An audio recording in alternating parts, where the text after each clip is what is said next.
right, y'all. Today we are in the 3rd grade, and I remember when I did my student teaching, my first class was a 3rd grade class, and I was like, I love this grade, and today I'm reminded I love this grade. This is the grade that I have identified where they haven't quite moved into their challenging authority space, but they're moving into their challenging authority space. So now we're looking at the K through the 2nd grade where they're just in complete compliance. But now when we get into the 3rd and the 4th and the 5th grade, definitely by 5th grade, but the 3rd and the 4th grade, now they're challenging authority. So the growth opportunity for us as adults, parents, and teachers is to understand that just because our children are choosing compliance, that doesn't mean that we don't teach them compliance. And when I say compliance, I mean respect, right?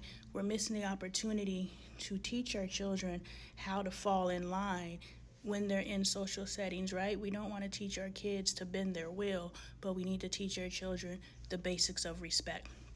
We take it for granted because they don't know that they could disrespect. But by the 3rd transition, 4th, 5th grade, they know they can be disrespectful. So it's for us to teach them, even though we don't know we need to teach them. But I really love this class. Miss Teacher, I'm not going to disclose your name, but you doing your job, sis. Yeah, she is, sis. You doing your job.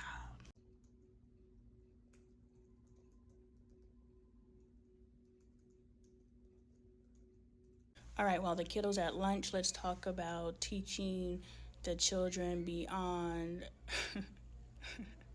I stacked those books up properly and now they're all jumbled up again. So that would be another lesson, putting things back how you found them. You have to understand that teaching is beyond the curriculum. You're actually raising these children and teaching them skills that they may not be getting any other place but in your classroom.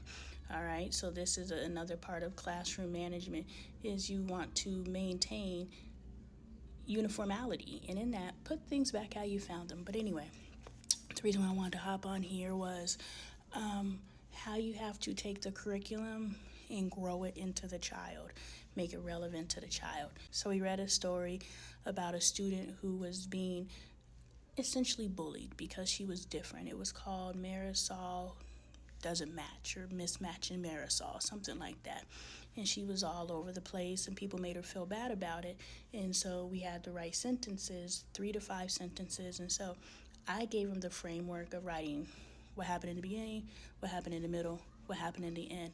But because the teacher wants 3 to 5 sentences, what happened in the beginning, how did it make you feel? How would it make you feel if people made fun of you for the hair that grows out of your head, made fun of you for your clothing choices? How would that make you feel? Same thing with the middle, same thing with the end. So now if you're taking the curriculum and you're helping them tie it into their own personal feelings, now you're turning it into self-development.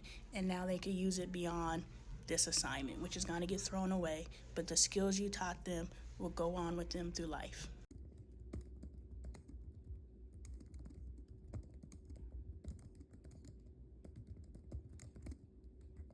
I'm a star. I get money, I'm a star.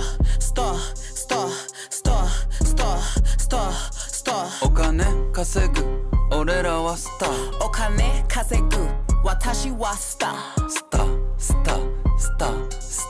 キラ私はスター。He know who I am, ain't had to say my name. Stack it up like Tetris, but this money ain't a game. Watashi kawaii, kalata.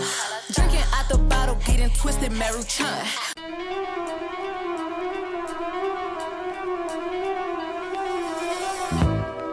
First and foremost, every single individual in this room, you are important.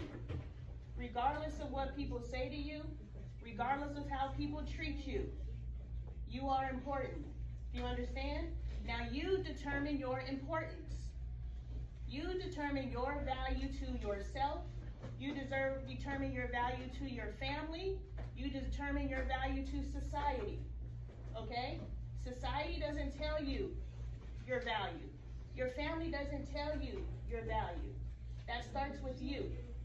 So, of my 24 people, active or not, that's in my classroom, every single one of you are important. those of you who identify either you don't know if you're important or you don't think that you're important. Because if you want to feel important, if that's something you desire for yourself, I'm going to help you achieve that goal, which is your assignment. Write down your top 3 reasons why you feel that you're not important or you don't know why you're important. You don't have to go crazy, but if we start with 3 reasons why, either I believe that I'm not important or I don't know if I'm important, now we can build from that and we can look at that first reason and say, why do I feel that way?